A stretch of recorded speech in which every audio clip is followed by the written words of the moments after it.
සුසිලාගේ වාසනාව. ඇහැල ගස් දෙනිය සුන්දර ගමකි. ගමේ පැත්තක ඈතට දිවෙන නිල්වන් වෙල්යායකි. අනෙක් පැත්තේ ඉමක් කොනක් නොමැතිව විහිදෙන ඝන වනාන්තරයකි. ගමේ හරකුන් උලා කන තන පිට්ටනිය ගමේ දරුවන්ගේ කෙලිබිමද විය. සෑම සවසක පාසල් නිවාඩු දිනවල නම් උදේ සිට ගොම්මන් වැටෙන වෙලාව වනතුරුත් මේ පිට්ටනේ ගමේ දරුවන් කෙලි දෙලෙන් ගත කරනු පෙනේ. පිටියසලින් ගලා බසින නිල්වන් දොළපාර ගමේ සිරියාව දෙගුණ තෙගුණ කළාය.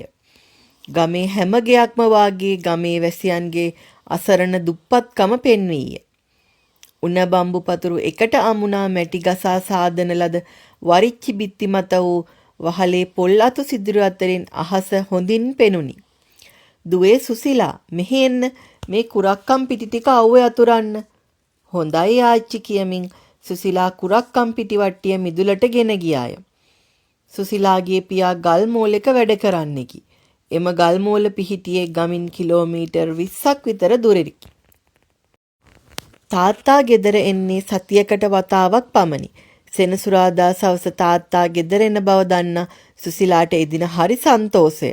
තාත්තා ගෙදර එන විට ඇයටත් මල්ලීටත් මොනවා හෝ ගෙනෙන බව ඕදනි. තාත්තා එන මග බලා ඕ සිටින්නීය. මල්ලී තවම අවුරුදු 2ක් පමණ බැවින් ඔහුට තාත්තා ගැන වැඩි හැඟීමක් නැත්තාසේය. මෙන්න දුවේ වෙරළු ටිකක් ගෙනාවා. අද සල්ලි ලැබුණේ නෑ. ඔය වෙරළු අපේ කළුගල් යායේ තිබෙන ගසකින් කඩාගත්තා.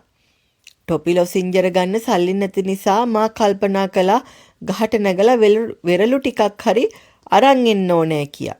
මේව හොඳට පැහිලා. මල්ලිටත් දෙන්න. ඒත් මල්ලි වෙරළුවට හිර කරගනීද දන්නේ නැහැ. බලාගෙනයි. කෝදුවේ අම්මා ගියා දර ටිකක් කඩාගෙන එන්න කියලා බැද්දට. සුසිලා තාත්තාට පිළිතුරු දුන්නා. ඔය එන්නේ දුව. ඈත සිට පැමිණෙන තම දුව දුටු සුසිලාගේ ආච්චි හඬ නගන්නට වූවාය. ආච්චිට දැන් වයස 80ක් පමණ වුණත් ඇයගේ ඇස් හොඳින් පෙනේ. බණ පොත පිරිත් පොත ඇය උපස් යුවලක උදව්වක් නොමැතුවවත් කියවයි. මා පොඩි කාලේ ඉඳලම හොඳට තම්බලා ගොටුකොළ මුකුණු වෙන්න සාරණ නිවිති කංකුම් හොඳින් වැඩියෙන් කෑවා. අපේ අම්මලත් එළවලු ಜಾති තමයි අපිට වැඩිපුර කන්න දුන්නේ. ඒකනේ දැනටත් හොඳට ඇස් පේන්නේ කන් ඇහෙන්නේ. ඇඟේ රන්වන් පාට ගිහිල්ලා නැත්තේ. ආච්චි නිතර කියන කතාවකි. ඔයා දැන් දාවේ. මහත් සන්තෝෂයක් පෑ සුසිලාගේ මව. මා ගියා දර ටිකක් කඩාගෙන එන්න. මේ පොඩි එකත් එක්ක. මෙයා ගෙදර දාලා යන්න බැහැනේ. දුවටත් තේරෙනවා මදිනේ. දුවේ ඔය සිරිදාසට තේ කහට ටිකක්වත් වත් කරලා දීපන්කෝ. ආච්චි අම්මාට කියනවා සමගම මම ඉක්මනට තේ ටිකක් ගේන්නම්. ඔයා ටිකක් ගිමන් හැරගන්නකෝ. සුසිලාගේ මව තම දරමිටිය බිම තබා දරුවා පියා ළඟ සිඳුවා කුස්සියට විගස ගියාය. මැසියෝ මේ දවස්වල බිස්නස් හරි සවුත්තුයි කියා මැනේජර් මහත්තයා කියනවා. අද එනකොට සල්ලි දුන්නෙත් නෑ. පස්සේ දෙන්නම් කිව්වා. අනේ ඉතින් මොනවා කරන්නද? ඔයා උදේ ඉඳලා හවස් වෙනතුරක් ගිනියව්වේ ගල් කඩනවා මා දන්නවා. ඒත් අපිට මේ මිනිස්සු එක රණ්ඩු සලුවල් කරන්නද? බෑනේ. දෙන දවසක ගන්න ඕන. නැතිනම් ඔය 52වත් ලැබෙන එකක් නෑ. පසුදින ඉරිදා දවස උදා විය. සුසිලා සෑම ඉරිදාවකම දහම් පාසල් යන්නීය. ඇය දිනපතා පාසලේ 4 වෙනි වසර ඉගෙන ගත්තද දහම් පාසලේ 3 වෙනි වසර ඉගෙනීම කරයි.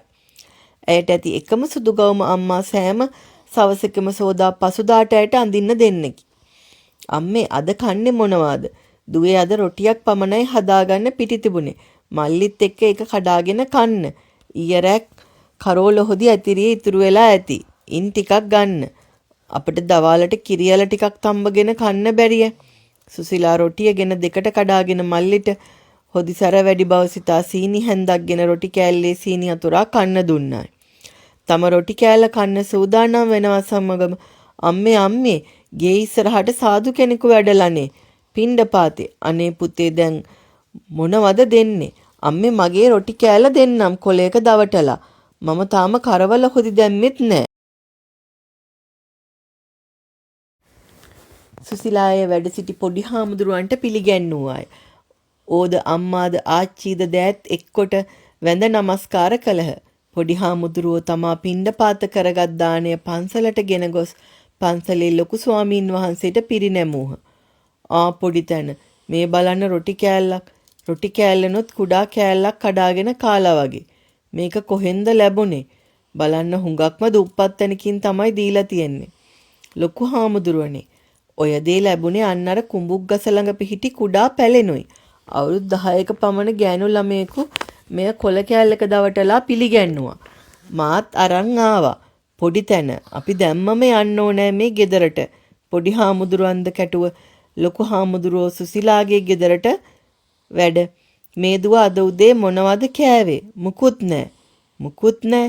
මේ දරුවාගේ රොටි කෑල්ල නේද මේ පොඩි හාමුදුරුවන්ගේ පිණ්ඩපාත පාත්‍රයට දැම්මේ.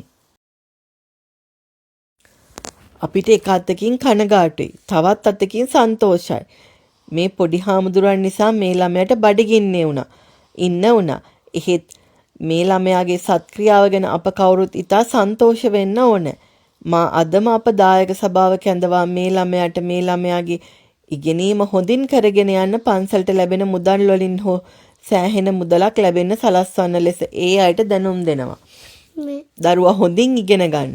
ඔබට මෙයටත් වඩා ලොකු හොඳ වැඩ රටට කරන්න වාසනාව තිබෙන බව මට පේනවා. ගෙදර සියලු දෙනාම සුවපත් වෙත්වා. අනේ ස්වාමීනි ඔබට බුදු බව අත්වෙන්න ඕනේ.